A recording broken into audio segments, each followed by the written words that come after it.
5 വർഷം മുന്നേ baking കരിയറൊക്കെ start ചെയ്ത ആ ഒരു സമയത്താണ് കേട്ടോ ഞാൻ ആദ്യമായിട്ടൊരു പ്ലം കേക്ക് ഉണ്ടാക്കുന്നത്. ആ ഒരു പ്ലം കേക്ക് എനിക്ക് തീരെ ഇഷ്ടപ്പെടാത്തതുകൊണ്ട് ഞാൻ പിന്നെ ഈ ഒരു ഭാഗത്തേക്ക് വന്നിട്ടില്ല കേട്ടോ. അപ്പോൾ കഴിഞ്ഞ ക്രിസ്മസിന് എനിക്ക് ഒരുപാട് എൻക്വയറീസ് വന്നത് പ്ലം കേക്കിനായിരുന്നു കേട്ടോ.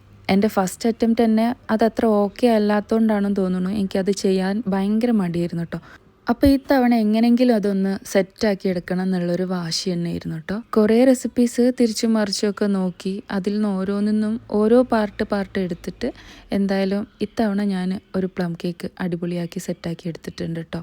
നല്ല റിച്ച് ആയിട്ടുള്ള ഫുള്ളി ബട്ടർ ബേസ്ഡ് ആയിട്ടുള്ള നോൺ ആൽക്കഹോളിക് പ്ലം കേക്കാണ് കേട്ടോ. എന്താണെന്നറിയില്ല, എൻ്റെ പ്ലം കേക്കിൻ്റെ ഒക്കെ പോസിറ്റീവ് ഫീഡ്ബാക്സ് ഒക്കെ കേൾക്കുമ്പോൾ എനിക്ക് കേക്കിൻ്റെ റിവ്യൂസിനേക്കാളും ഭയങ്കര ഹാപ്പിനെസ് ആണ് കേട്ടോ. അപ്പോൾ നമ്മളുടെ പ്ലം കേക്ക് ഓൾ കേരള ഷിപ്പിങ്ങും കൂടെ അവൈലബിൾ ആണ് കേട്ടോ. അപ്പോൾ ട്രൈ ചെയ്യാത്തവർ എന്തായാലും ഒന്ന് ട്രൈ ചെയ്തിട്ട് ഫീഡ്ബാക്ക് അറിയിക്കുക കേട്ടോ.